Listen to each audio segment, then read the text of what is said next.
Namaste and welcome back to today's episode of Mahabharata Matters. In the previous episode, we saw that the Strī Parva had ended with Yudhiṣṭhira cursing all of womankind, that they will never be able to keep a secret anymore. He could not forgive his mother Kunti for all the injustices she had done to Radheya and to them as well. Everyone was required to stay out of the city for a whole month to complete the last rites and rituals for the people who had passed on. Yudhiṣṭhira continued to grieve for days together. Sage Vyasa, Maharshi Narada, Dhaumya and other rishis tried to comfort him. But Yudhiṣṭhira was in a different zone altogether. He would not heed to anyone's comforting words. He remembered how Radheya had learnt about his birth, yet he endured all their insults. He remembered again and again how they had all insulted him, calling him Asutaputra. He remembered how he had let all of them live and died on the battlefield alone for the sake of his friend.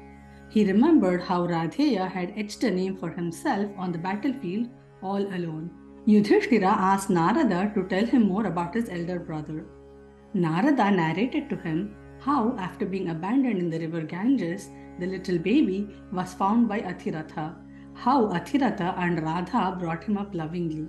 He narrated in detail about the childhood of Radheya, his education, his curses, his friendship to Duryodhana, his loyalty at different junctures to Duryodhana, and his ultimate sacrifice of his life for the sake of his friend. Yudhiṣṭhira had no interest in the kingdom anymore.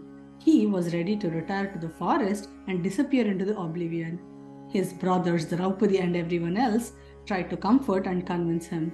Sage Vyasa, Narada, Dhaumya spoke to him and tried to comfort him.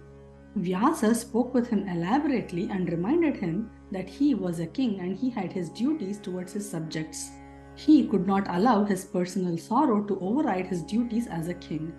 He reminded him that the king is a representative of God and he had to be like a father to his subjects. Yudhiṣṭhira finally came around. He asked Sage Vyasa, "Being the king is a huge responsibility. I do not know everything about the Rajadharma. I do not know all the Dharma Shastras that will help keep me on the right path as the supreme king. Please advise me." Sage Vyasa smiled at him. He said, "I am a sage after all. I do not have to deal with the worldly politics and know about those Shastras. But the greatest person to approach for this knowledge is your grandfather Bhishma. When Ganga took Devavrata away at his birth, he was the heir-to-be to the Kuru dynasty. He was to succeed King Shāntanu. His mother Ganga had prepared him to become the greatest king the world had ever seen. He had learnt Arthashastra, political sciences and economics from Brihaspati, the guru of the Devas. He had learnt Niti Shastra, the code of conduct, from Shukracharya, the guru of the Danavas. He had learnt Dhanurveda from Parashurama. Dhanurveda is not only archery, but all the essential warfares and weaponry required on a battlefield. It included all the vyuha formations, all the skills, all the tactics required on the battlefield. He had learned the Vedas and the Vedangas from Rishi Vasishtha. He had learned the moksha sadhanas from Markandeya himself. He would have established peace on this earth and become the greatest Kuru monarch ever. Thanks to his father Shantanu's desire to marry Satyavati, Devavrata had to give it all up in an instant. Due to his terrible vow of celibacy, as well as never claiming the ownership of the throne, he became Bhishma. He kept all that knowledge with himself. Such immense knowledge should not die with him. He is lying on the battlefield right now on a bed of arrows, waiting for the Uttarayana Punya Kalam to leave his mortal body. You should approach him and ask him to give you discourses on all the Dharma Shastras essential to establish peace on this earth. Yudhiṣṭhira was very apprehensive.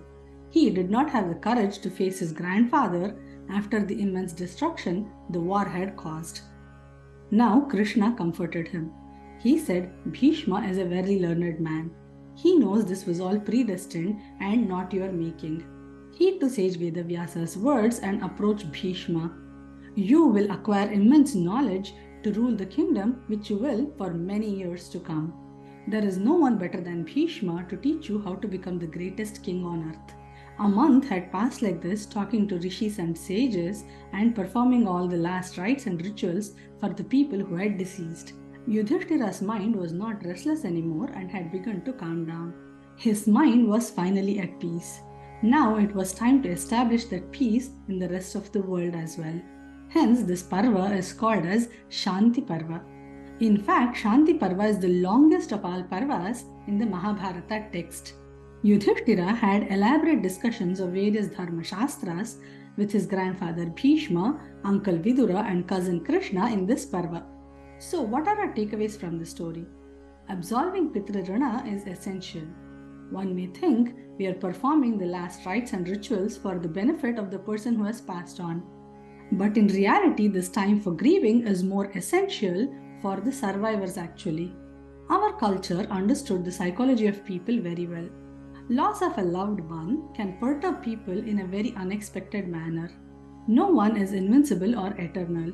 Life has to go on even after losing their loved ones. When the rites and rituals are performed, recollecting and celebrating their life and memories of the loved ones gives a sense of closure. It allows them to move on with life. This is exactly what happened with Yudhiṣṭhira. His grief was unhinged in the beginning, and slowly he started to make peace with the situations. He was ready to take on the responsibilities as a king. He was ready to establish peace in the world. With these thoughts, we come to the end of today's episode.